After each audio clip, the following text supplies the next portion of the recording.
I pledge allegiance to the flag of the United States of America, to the republic for which it stands, one nation, under God, indivisible, with liberty and justice for all.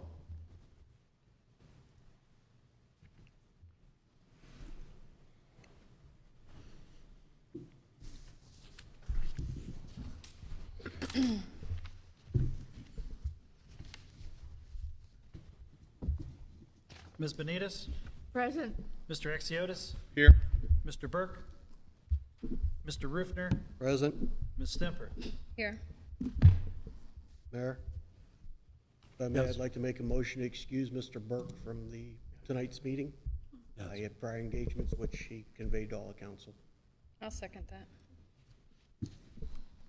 Mr. Rufner? Ms. Stemper? Ms. Benitez? Yes. Mr. Exiotis? Yes. Mr. Rufner? Yes. Ms. Stemper? Yes. Passed 4-0.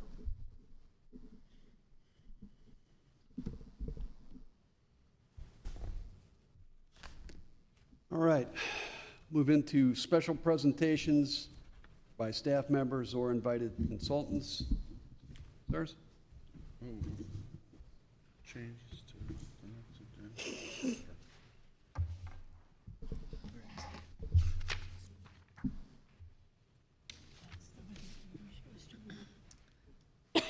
Good evening. Hopefully y'all can hear me pretty well. Yes? Yes, sir. Mayor Hanson, council members, city administrators, thanks for inviting us today. Our intent is to just give you an overview of a comprehensive plan and really get to the why this community might want to consider engaging in advancing a new comprehensive plan. My name is Tony Burgoyne. I'm with OHM Advisors. With me is Arthur Schmidt. He's passing around what we call a placemat. Really just something that we can use to guide us through these quick conversations. Again, we want to be brief, and we also want to allow for as many questions as possible. Our goal is to walk away this evening with an understanding of what a comprehensive plan fully is for all of you, and whether or not you want to consider that moving forward for your community. At OHM, we've established roots in 1962 and really centered around community advancement and planning. So that's what we do. If you didn't know, OHM has been involved with the community for the past 2.5 years, and we applaud you for the changes that are coming forward right now. The idea of a comprehensive plan really is to establish a shared vision for the community. It's your playbook, and one that you intend to actually follow, not something that you prepare and let sit on a shelf. It helps you guide the growth of your community or regrowth of a community, and helps you understand where your development centers are and how perhaps you prioritize those. Comprehensive plan protects you from a variety of different things. Keeps your character charm in areas that you want to keep it.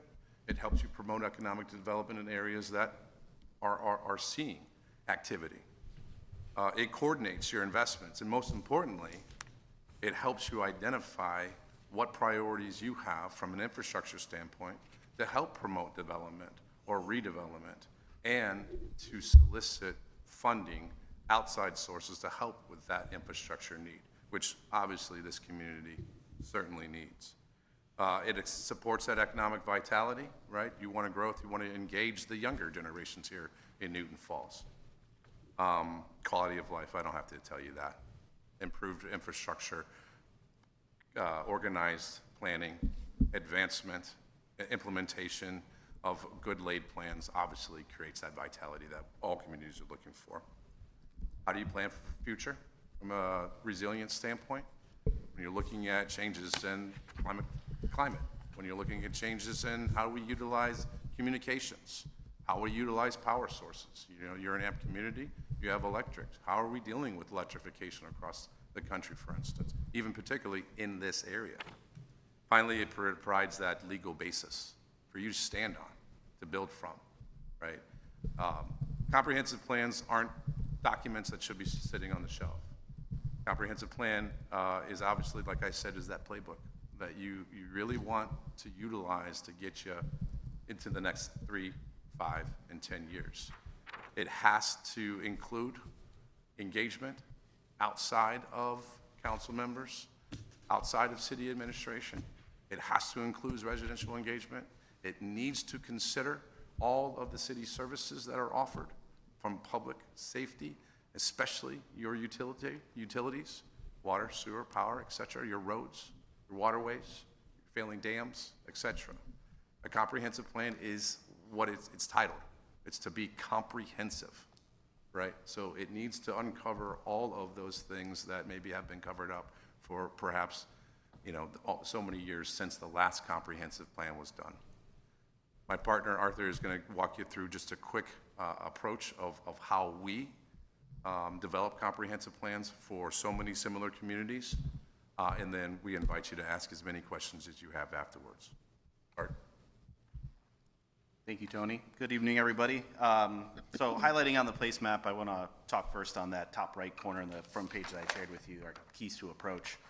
And as I start with the first point, I'm going to ask you then to flip it back over to some of our previous work samples. So when we say lead through excellence, what we mean by that, and Tony alluded to, we have worked with many communities across Northeast Ohio, across Central Ohio, in Eastern Pennsylvania, working on comprehensive plans, working out through the strategies that they need, and working through the implementation strategies to move them forward. So when we talk about leading through excellence, we're talking about our staff members, all of our team working together and doing this in other communities, and building on that experience, building through those examples, understanding the issues and the opportunities that faced those communities, and using that collective knowledge for how we can bring it forward to you here in Newton Falls. When we talk about putting the comprehensive in comprehensive planning, again, it's making sure that we're looking at all the elements within the community that can be put together as part of that blueprint. We want to make sure that we're doing just more than doing the bare minimum when we talk about engagement with the public. We want to make sure that we're meeting the community members where they're at. We do this through a variety of strategies, whether it's in person, whether it's through utilizing technology, whether it's utilizing existing community sources. There are many times that we meet community members at existing community events and engage with them as opposed to calling our own meeting, right? So this way we're making sure that we're broadening our horizons and really reaching every part of the community that we possibly can. As we move forward with the decisions, we want to make sure that we're rooting them in a clear foundation. So what we mean by direction informed by data-driven decision-making, we're making sure we're understanding the existing conditions, what's going on right now, what's in the immediate future, so that way it helps us understand those long-term decisions that need to be made, whether it's for infrastructure, whether it's for zoning, whether it's for development. We want to make sure that we're focusing in on any potential growth, regrowth, or preservation. So when we talk about priority projects, as we go through this plan, we want to start to highlight what are some of the priorities that we can start working towards as soon as the plan is completed, so we can start to move it forward. And again, that could be anything from an infrastructure project, corridor, updating zoning regulations, or really focusing on some kind of economic development. We talk about power partnerships. We realize that we come in with a specific set of skills, specific expertise. You all, as community representatives, the community themselves, the businesses, the stakeholders here in the community, they all come with a certain perspective and a certain expertise that we want to harness and bring towards or bring into the comprehensive plan as we start to move it forward. That's also talking with our local organizations, our regional partners, state partners, things of that nature, so that way we can work together to do that last point, which is ultimately putting the plan into action, right? It is how do we start to create these strategies, how do we start to put timetables around them, responsible parties, so we can start to move them forward.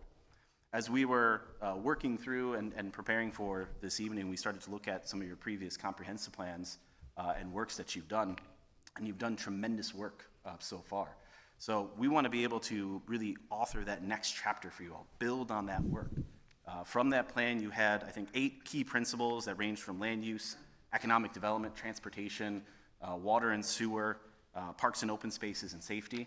And then from that, you had 32 objectives, and I think just about 123, maybe a little bit more policies in there. That's great. One of the first things that we want to do is start to evaluate that and talk to you. What have you done? What have you accomplished? What do you start to move forward, right? Because we don't want to reinvent the wheel. We want to start to build on what you've already accomplished so far and see where there's potential gaps. That goes into really looking at how do we advance that holistic vision for the future of the community. At the end of the day, we want to make sure that we're putting timetables to certain projects, we're putting strategies, we're putting responsible parties on it, so that way there's some accountability on how we can start to move that forward. And again, as we're doing that, being clear in our engagement, being clear in our communication with the community about the time it takes to move some of these. There are certain policies that we look through in some of your previous plans that definitely take some time, can't be done immediately the next day, and there's others that you can start to work towards little by little each day. So we want to find that right balance of balancing those short-term, mid-term, long-term goals for you all, so that way you can show that progress throughout. The last thing that I want to mention before turning it back to you all for specific questions, on the back side of that sheet that shows some of, again, the examples that we've worked on actually over the last 3-4 years, working in various communities on their comprehensive plans and even diving deeper into specific priority projects and strategies within those communities, is on that right-hand side is a proposed scope of work of how the methodology. How would we go about doing that so you can see that in a step-by-step process. And a couple of things that I just wanted to highlight in that scope of work for you all as you're looking through it. You'll notice throughout in those first couple of phases, really starting to dive through the existing plans, existing conditions, really getting an understanding of what you've done, what you're working towards right now, what is still left to do from previous plans and engagements, and then starting to really work through those plans, those strategies with the community through a variety of methods. We mentioned there are focus groups. It's something that we really like to do, so that way we can start to build some trust within the community, trust within key stakeholders, so we can really understand what's really at the heart of some of their issues that are going on right now. We work in larger settings with the community, and we work in sort of the behind the scenes through community surveys where individuals can respond, take their time, do it whenever they would like to give that information to us. All of that starts to lead into the ultimate creation of the plan, and step by step with you all, with our stakeholders, with the steering committee and the community, we're sharing the work, we're showing the work, right? In some ways, my colleagues and I joke that we're back in high school math class where our teachers are telling us it's not just about the answer, but it's about how you got to the answer, right? That's just as important. So we want to make sure that through our process, we're showing our work, showing how we're responding to the community, listening to the community, and then indicating to them, here are some of the strategies we believe make sense to move forward with what we're hearing you all, and then continue to collaborate with that. The more ideas to the table, the better off we can be, and then we can start to really harness that for a final plan moving forward. With that, unless, Tony, you have anything else? Just one thing, and we'll open it up to questions. It's, the one thing that I think is, it's a key priority at this time right now for this community, right? You have a newly appointed city manager, right? You have some new council faces. You have new administration, right? You got some retiring folks that are maybe leaving the workforce here for the community, and you should have some changes here, not only politically, but professionally, et cetera. And you have a whole list of things that you need to get your arms around. And so really what we're suggesting here is this comprehensive plan starts to get everybody to the table, and we go all on the same page, right? There's a lot of things that we already know need to be addressed. Otherwise, you risk health, safety, and life issues, right? Or you miss out on economic development opportunities that help drive maybe your general fund, or what happens here with your tax base, or how water gets to the other communities that you send it to, right? So it's all of the things when we talk about comprehensive planning. It's not just creating these beautiful pictures that our planners, they're actual planners, by the way, not landscape architects pretending to be planners. It's more about creating the vision, but it's also about actually having a true understanding of what the step-by-step next goals are, year 1, 2, 3, and 4.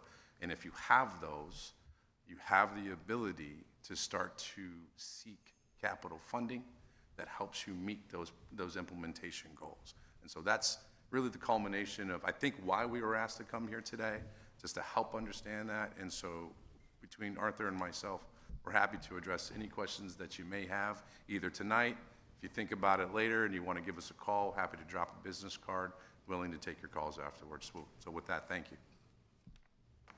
Can we ask questions? Please. I'm just curious, you know, we had a previous plan like this made up about, I think, 10 or 11 years ago now. There were some things that were done out of it, there's a lot of things that weren't.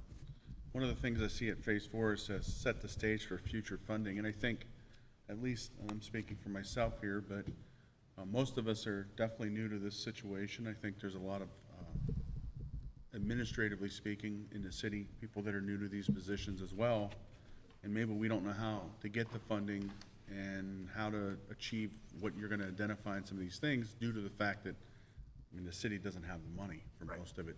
So is that, do you guys provide that kind of guidance? Is that part of the plan where how we can fund things and get, you know, achieve what's in that plan, or is that somebody else? Great question. We are the community advancement firm. So after establishing roots in Michigan in 1962, predominantly based on municipal work, right? Key to our business model is a funding strategy that we bring to those communities. We work with a lot of similar communities. You know, I hate to say it this way, with communities that don't have a whole lot of nickels to rub together, right? And a lot of our business is predicated on, if we can't fund it, we can't do it. So, you know, I've told Jamie this in the past, the mayor especially, hey, because of that community advancement mission that we have, yes, we provide those services as the tip, you know, kind of the back end of the spear right there, because the planners come in, they identify the what, right, and how much, and then we have to develop those implementation strategies that gets us to the funding, right, gets us to the physical constraints that we overcome, right? There could be land development issues that we have to deal with, private funding, state funding, federal funding, local funding. We do that in spades across, well, our foothold in the Midwest right now, particularly in Ohio. I don't want to brag here, but in the last 5 years alone, our communities have only paid 8% of the implementation dollars for the work that we've identified, either through planning or implementation measures. The state or federal funds have paid for the rest. And if you need an example, look no further than East Cleveland right now. Good question. I just want to jump in on one thing, Councilman. A lot of the steps that are, I should be closer so they can hear me. A lot of the steps, you know, call out specific things, and it's a little bit of a sequential order, but a lot of that thinking and that discussion that Tony is just mentioning starts on day one. You know, as we start to evaluate the existing projects and the policies that you laid out in the previous plan, thinking about what are ways to fund that. When we're talking with the steering committee, with the public, as they're coming up with ideas, our heads are already turning about how do we start to fund that? How do we start to maybe stack some of those projects together? What makes sense? What doesn't make sense? Is that short term? Is that long term? So we're thinking about all those things right from the get-go. It just so happens kind of at that stage, we're starting to bring all that information together and put it down so we have it, you know, as a record and a guidance for how we move forward. But a lot of these things, it's an iterative process that we're thinking about all of that. We're thinking about that final plan and that the implementation of all of that at the start, right? And there are times even at the end we're thinking about what was some of that information that we were thinking about at the beginning that maybe we put to the side for whatever reason it may be, and it may come back to light later on because there's new information or a new opportunity. So we're constantly working through that. Thank you. You're welcome. Please. Real quick, with regards to protecting the past, so to say, our main Broad Street area up here has just been designated as a historic site in the state of Ohio, or actually nationally, I believe, National Historic Site. With that being said, it's not the village, so to say, but would these programs also work, assist, and help businesses, landowners in those areas, even in the adjacent areas, so to say, to potentially maybe revitalize their, you know, their piece of the pie, so to say? That's a great question. So when you're talking about, you know, coordination with the State Historic Preservation Office, things of that are, if you're not on the national register right now, right? Right. Obviously, there are political moves that could be implemented to help with tax incentive financing, to help with historical tax credits, things of that nature to help those small businesses, those property owners to address whatever building storefront needs, whatever the case, which I think is where you're getting at. Basically. But in addition to that, that's part of the engagement phase with a comprehensive plan is inviting those folks to the table. You know, what is the vision for Broad Street, right? What's the vision for, you know, the two dams that you have at the parks that are right, the memorial one that's right there, right? Yes, all those are taken into consideration with respect to how do we address those? How do we avoid impacts to historical areas? Because you want to keep that, most likely you want to keep that downtown charm, right? That's one of the reasons why, you know, the Falls is here, right?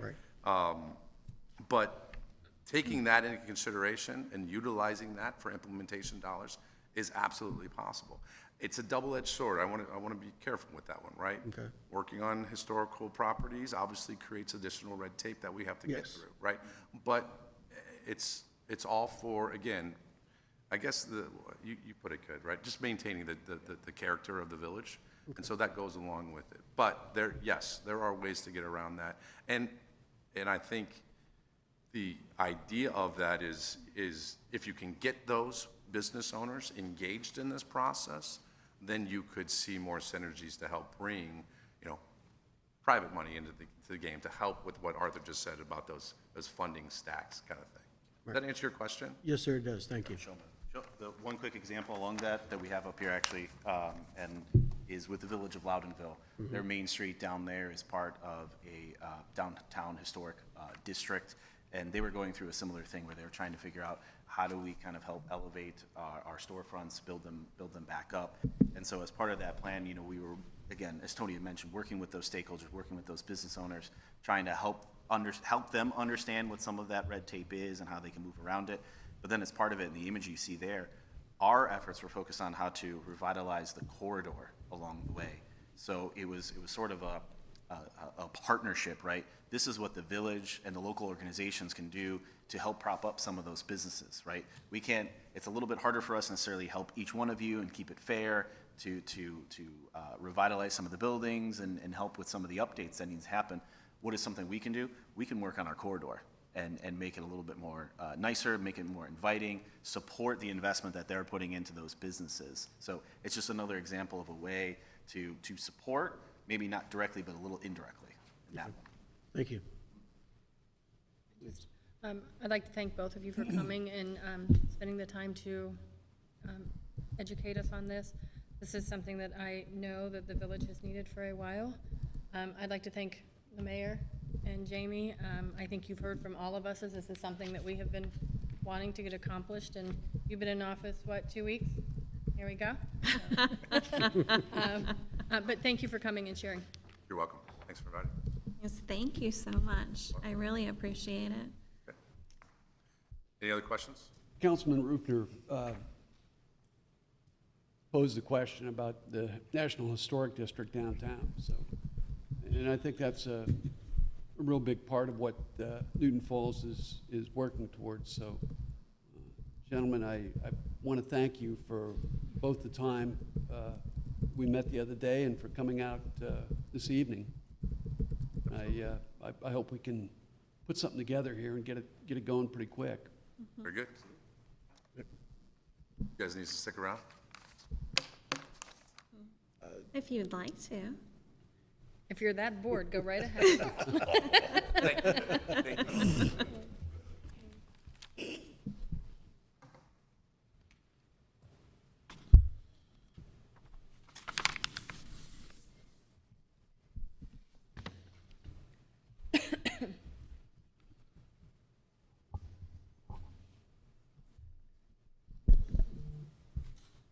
Right, public comments. This is limited to agenda items only.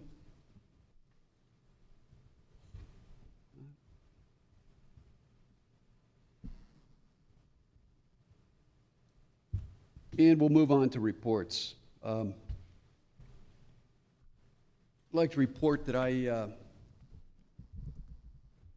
followed up talking to Congressman Dave Joyce's office Monday after the chief and the city manager and I had spoke to him 2 times before, and I was inquiring about surplus police equipment, which is also, what they use for the military and military police. So we're working on that and trying to get something that's within our budgetary constraints. Also, I'd like to make a note today. I was leaving the driveway. It was 8:30, 9 o'clock this morning. Fast-moving car, 100 miles an hour at least, and he was making a pass probably a quarter mile up the road. And I don't know how many feet per second car travels, but I was 18 inches, a foot away from getting into a serious accident on Warren Road today. And this just really, made me more resolute about working with the traffic patrols, and also the cameras. You have police, but you're gonna need people you're gonna need the cameras to police the streets. And well, I just can't say enough. This morning was just an eye-opener. So I'll hand it over to council. Brian, do you have anything? I've got nothing to report. All right. Ms. Pat, No, not at the moment. you have anything? I do. Couple things. We had our fire board meeting last night, and Chief Williamson reminded us, and is putting out on the social media outlet, that there's no open burn for October and November, and that's per Ohio Administrative Code 3745. And also, the district puts free smoke detectors in the homes for the township and the village. You just need to contact the fire department's non-emergency number, and they'll come out and get those installed and everything for free. And then the last thing is our meeting is October 21st, 2025 at 6 will be our next meeting. And then I just have one thing to state is in regarding to the speed cameras. I know they're currently awaiting the ruling for the Board of Elections. And I just want to state that I fully respect and understand that many in the community believe this decision should rest on the voters. I value that voice in the process. If the matter is deemed administrative, we're going to move forward by carefully considering the best options for the community. If it is determined not to be administrative, then we welcome and support the opportunity for voters to decide through a public vote. And that's all I have. Thank you, Mr. Rufner, do you have anything, sir? Nothing at this time, Mayor. Mr. Lembian, do you have anything for us, sir? Not today, sir. Thank you. Thank you. Ms. Jamie, do you have anything for us? Respect to finance, Oh, not with respect to finance today, sir. as the city manager? Sure. Have anything? Sure. Just a couple points here. Wastewater treatment plants, included in your packet tonight, there's a quote for the replacement of some valves through automated plug valves. This entire project was started back in 2022. The parts were purchased, the valves were purchased, and they've been sitting at the plant since then, and the project just was not completed. So the wastewater treatment plant superintendent just got an updated quote for labor to install these parts. So that quote's included there for $18,200. We did have a resignation of the zoning code enforcement officer, John Spielich. He resigned effective immediately on September 14th. So anyone wishing to obtain a permit through the city, please contact the city manager's office directly. We're answering the phones, scheduling appointments if we need to, but we have the ability to continue to issue permits and handle some zoning situations. It's just if it's anything complex, please call and make an appointment, so that way I make sure I have enough time to sit down and discuss it with you. And then upcoming calendar events in Newton Falls. There's a chili cook-off scheduled for Saturday, October 4th. Kiwanis scheduled their annual cakewalk for Saturday, October 25th. And the Newton Falls Area Chamber of Commerce has scheduled their annual tree lighting and Christmas parade for November 29th. And that's everything I have tonight, sir. Thank you, Ms. Jamie. Chief, do you have anything for us tonight? Yes, sir, I do. I just want to give the update for total calls for the month of August. I didn't have it last meeting. In August, the police department handled 414 calls for service. That's nearly 100 more than the previous month. There were 66 traffic citations issued and 16 criminal charges filed, including several serious felonies. I need to thank Mr. Livian because some of our guys went up for guidance from him. They had their reports all up, and then he backed the officers 100%, and I want to thank him for that. Makes our job a lot easier. The school zone is active from 7 a.m. to 9 a.m. and again 2 p.m. to 4 p.m. Monday through Friday. Citations have been issued for excessive speeds up to 49 miles per hour in the 20-mile-an-hour zone. A grant for body-worn cameras through Governor DeWine's office is currently being written. The implementation of body cameras will be a strong tool to assist officers in the performance of their duties and allow for a clear, transparent view of all calls for service. This weekend, Saturday, March 17th, from 11 a.m. to 4 p.m., the police department will be setting up our tent located on West Broad Street for the Autumn in the Fall, so please stop by and see us. The e-bikes continue to be an issue across the village. I would like to remind everyone that all normal bicycles, e-scooters, e-bikes need to follow the normal traffic laws. This has been an ongoing issue, especially among the younger generation. Last week, one of our officers stopped a 9-year-old on a mini bike, called the mother. The mother was very, very cooperative. We towed the mini bike, and he was given a stern warning that if he's caught again, then he'll be issued a citation. Officers have been advised to conduct traffic stops, issue citations, and tow the bikes, e-scooters, and our e-bikes. Please check our Facebook page in the near future for further information regarding the use of e-bikes and their equipment and requirements. A copy will also be available at the police department. Feel free to stop by and pick one up. Also, the police blotter is back up, going again. We submitted quite a bit to Mr. Copeland. I'm sure it took him a while to go through what he had to do. We sent him pretty much everything we had, so he can pick from that. And also, all the cruisers that were listed on .gov to be sold have been all picked up, and they have all been paid for. The only thing we have is one vehicle remaining from the armed robbery we had in Sunoco before we were shut down, and we're trying to get a hold of the individual's parents because he's still locked up. That's all I have. Thank you. Mayor, maybe heard for a moment. I didn't know the chief was going to bring up the issue of police in the courts, and now that he has, I think it's important to note that for a newly reconstituted police department, these officers are doing a very nice job with report preparation, with coming and asking cogent and relevant questions, working through the process of subpoenas and coming to court and being very thorough in their testimony and completely engaged. I mean, it's impressive that, I understand many of them have significant police background, but every place is unique, and they've picked up the understanding and appreciation of Newton Falls pretty well, and I couldn't ask for more. Thank you.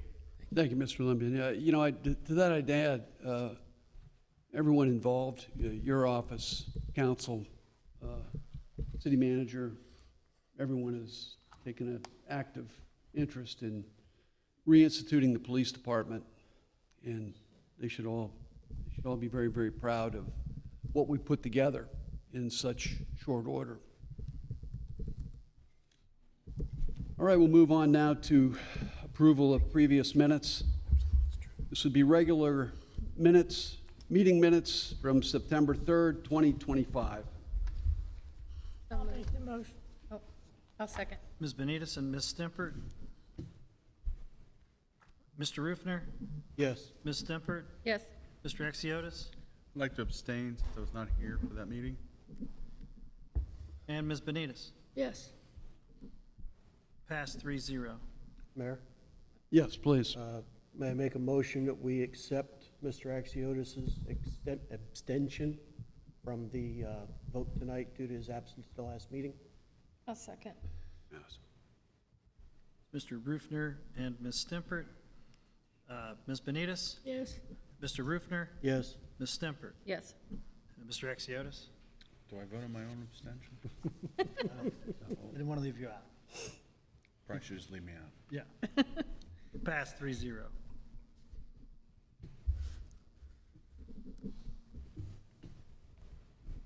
That takes us on to item 9, public hearings. 3 minutes. Anyone? Nope. There are none? Nope, All no right. public hearings. All right, item 10 is unfinished business. Nothing. All right.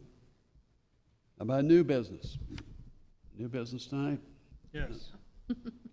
New business? All right. All right, this is a motion to schedule the Newton Falls Trick or Treat for October 25th, 2025, from 4 p.m. to 6 p.m., beginning immediately following the Kiwanis Cakewalk festivities. I'll make the motion. I'll second it. Mr. Exiotis and Ms. Benitez?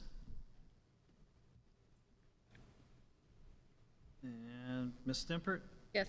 Mr. Rufner? Yes. Mr. Exiotis? Yes. Ms. Benitez? Yes. Pass 4-0.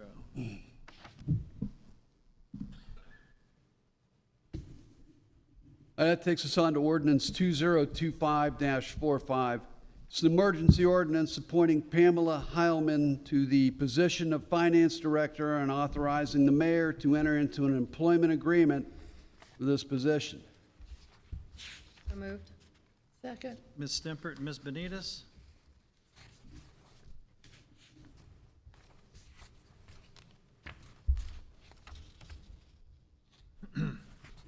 Ms. Benitez? Yes.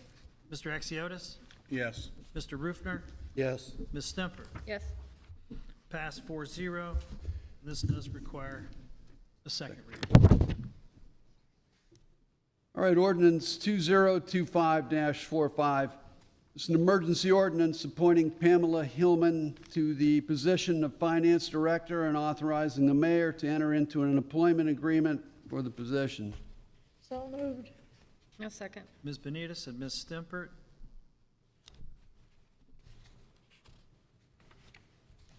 Ms. Benitez? Yes. Mr. Exiotis? Yes. Mr. Rufner?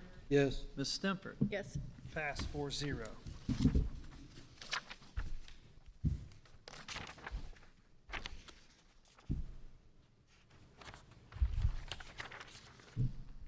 This takes us on to ordinance 2025-46.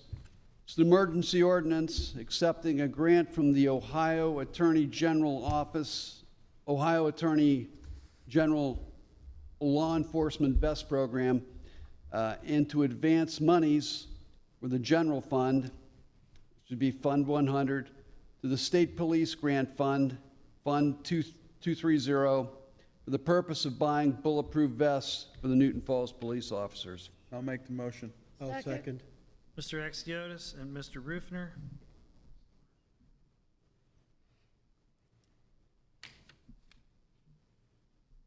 Okay. Mr. Exiotis? Yes. Mr. Rufner? Yes. Ms. Stempert? Yes. Ms. Benitez? Yes. Pass 4-0, and this does require a second reading. All right, ordinance 2025-46. It's an emergency ordinance accepting a grant from the Ohio Attorney General Ohio Law Enforcement Vest Program and to advance monies from the general fund, Fund 100, to the State Police Grant Fund, Fund 230, for the purpose of buying bulletproof vests for the Newton Falls police officers. So moved. Second. Ms. Stempert, Mr. Rufner? Ms. Benitez? Yes. Mr. Exiotis? Yes. Mr. Rufner? Yes. Ms. Stempert? Yes. Pass 4-0. Next, we'll move on to ordinance 2025-47. It's an ordinance authorizing certain amendments to the appropriations for the fiscal year ending December 31st, 2025, and authorizing the finance director to amend and file a certificate of resources with the county auditor. I'll make the motion, I'll second. Mr. Rufner, Mr. Axiotis? if I may, Mayor. Please. With regards to this ordinance, this is helping to clean up the finances or the accounting when it comes to where the money's coming from when we're paying the bills. Previously, portions or percentages were taken from different departments, put into one fund to pay the bill. For example, let's say there was something for the electric department had a bill. There would be money collected from other departments to go together to pay that bill. So you lose track and things get a little muddy, it gets a little more confusing than what's necessary. So what finance director and now the city manager is pushing, and I agree with, is if that department has a bill, that department pays for that bill. It's no longer everybody pitch in and pay those. This reappropriation or appropriations puts the money where it needs to be to pay for those bills from those funds as it should be. So I hope that makes sense. Thank you, sir.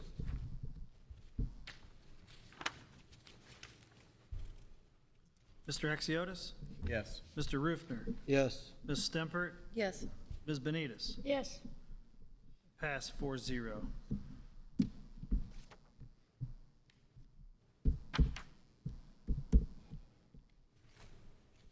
All right, now comes item 7, public comments.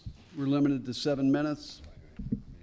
3 minutes, Wow. not 7 minutes. I don't 3 need minutes. 7 minutes, I can talk No, fast. no. Julie Lemon, 609 Ridge Road. I'm going to read a statement from Alex and Nicole Brewer, and then I want to make a couple comments of my own.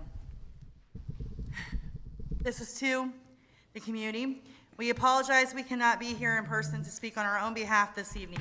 We want to say thank you to all our fellow community members who have showed us support and those that are there to speak up for us. We appreciate you all so much. We would like to address council by saying that we came to some of you and expressed concerns regarding the Newton Falls Police Department. We also expressed our concerns regarding recent events to one of you, and you simply did nothing, which amazes us because since this council person and their family is personally dealing with a very similar situation and know exactly how stressful it is. Yet you said nothing, you did nothing, and seemed to be okay with your new police department treating your constituents of the community this way. To Mayor Hansen, we know that you were approached about the situation and told Julie Lemon to keep it on the down low, that she had an election to win. To the city manager, we were standing in our shop with Julie Lemon, who called at our request and heard you declare that how the Newton Falls officer, Timothy Podgorny, treated us on September 6th was water under the bridge. We promise you it is not. This is not a fight against our police officers, but a demand that they do their jobs the correct way and follow the Constitution as they swore to do, as well as treat the citizens of this town with dignity and respect. It is a fact that some of the citizens of this community have already started speaking out against the NFPD for how the officers are treating them so poorly. As a community, we need to start holding our leaders accountable. There are copies of officer complaint forms available at Tiger Den Pizza. Our personal advice to you all is to record everything, document everything. Thank you again for your support, Alex and Nicole Brewer. My comment is this. Did you watch the videos? Both of them. Because I sent the chief a message. I came to you, and I called her. Not one of you have even looked at the videos. Our police are not wearing body cams. So you're just taking somebody at their word? Go watch the videos. Let me tell you something. I made my own video. You know how many views that video got? Over 4,800 views. That's more views than there is man, woman, and child in the village of Newton Falls. I am so disappointed in each and every one of you. It makes me sick. That is why I withdrew from the race. I can't work with corruption. Have a good day. All right. Would anybody else like to comment tonight? Yeah, we'll go into closing remarks. Tonight we spoke about bulletproof vests and body cameras, and we are working on that. And this police department was put together in the early part of July, and I'm very pleased at the way it's come together. You know, I never thought I'd put a police department together, and I should say, be part of putting a police department back together. But it's been daunting, and each and every one of you, as I've said before, has really done a wonderful job. And what I mentioned to Julie about keeping it on the down low, I says, keep it on the down low until it reaches court, until the prosecutor and the judge get a hold of it. Before we go running down the street with our pants on fire, starting the hullabaloo that we had before with the press and the media here, and giving the town a black eye, a red circle drawn around it, so to speak. So that's my closing remarks. Mr. Axiotis, do you have anything, sir? I do. I do take offense to the fact that I was just called corrupt.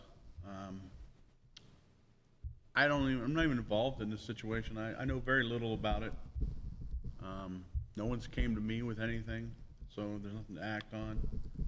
I will say, from the standpoint of the public speaker that was here, you know, sometimes you defer those kind of situations to the police department to make those decisions. And if there are issues with how it's handled, there is a recourse. There is a way to file complaints, and you put your faith in the system.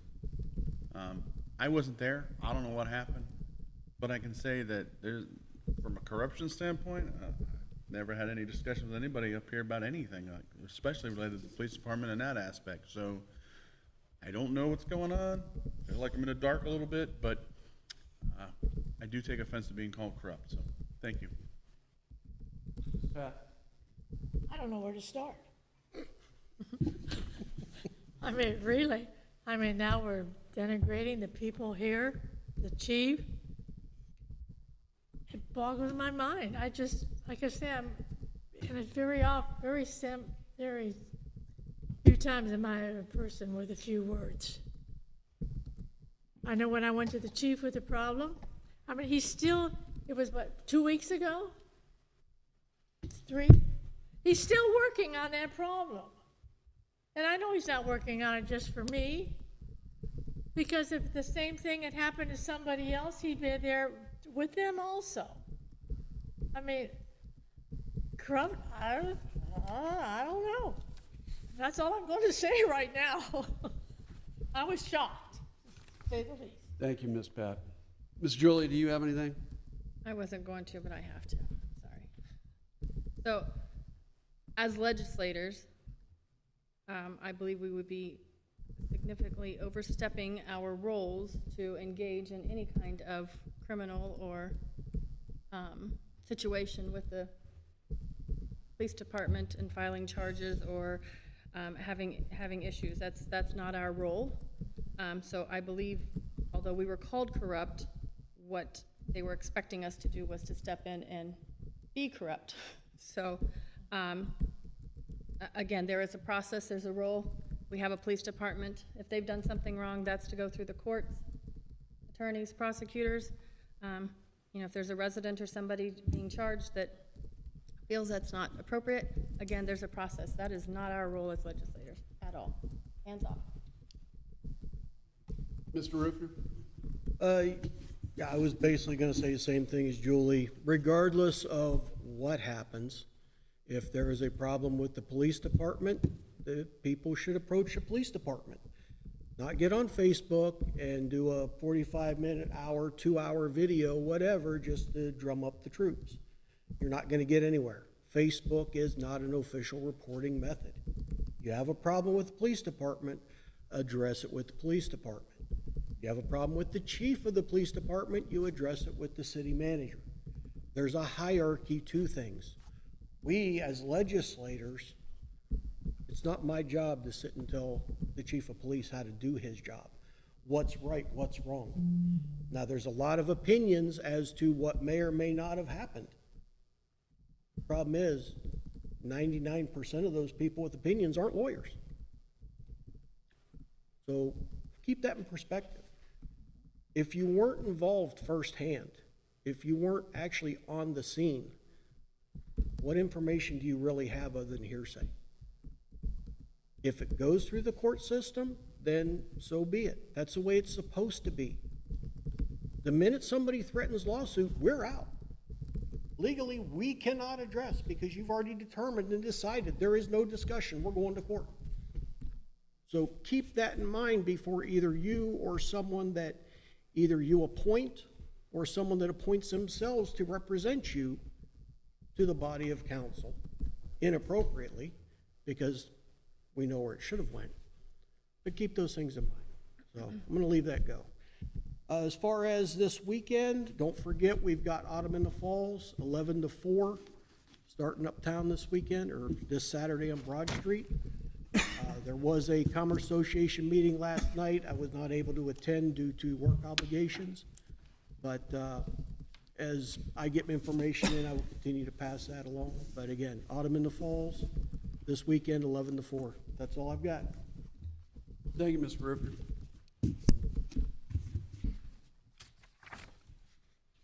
Mr. Limby, do you have anything to add tonight, sir? No, sir. Thank you. Thank you.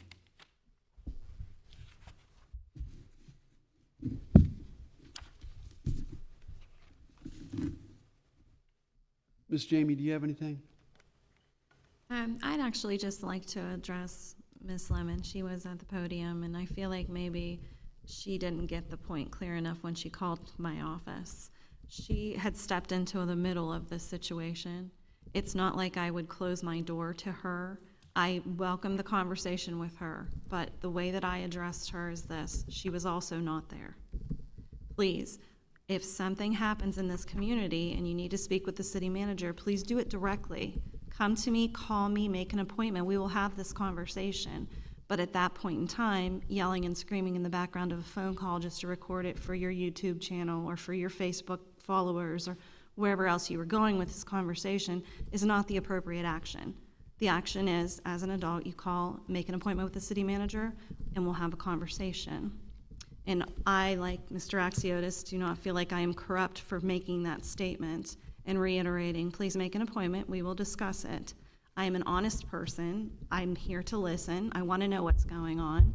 I would never close my door to anyone. Unless, of course, you're insulting me, then we might have another problem. But that's all I have for tonight. Thank you. Thank you, Ms. Jamie.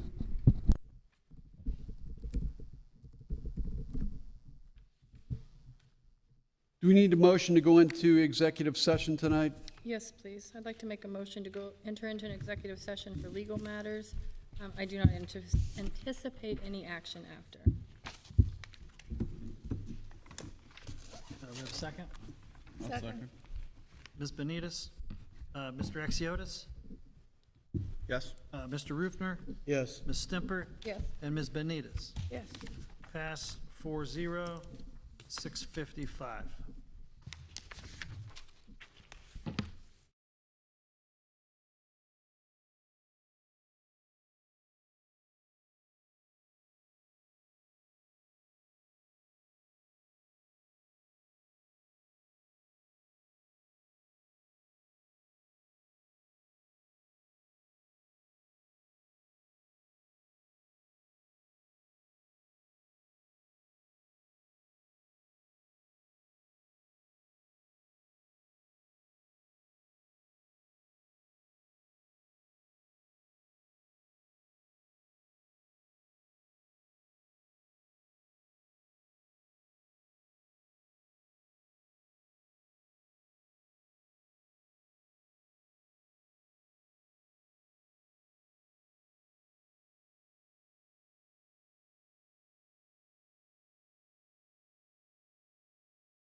Yeah. Honey, there's nobody older than me.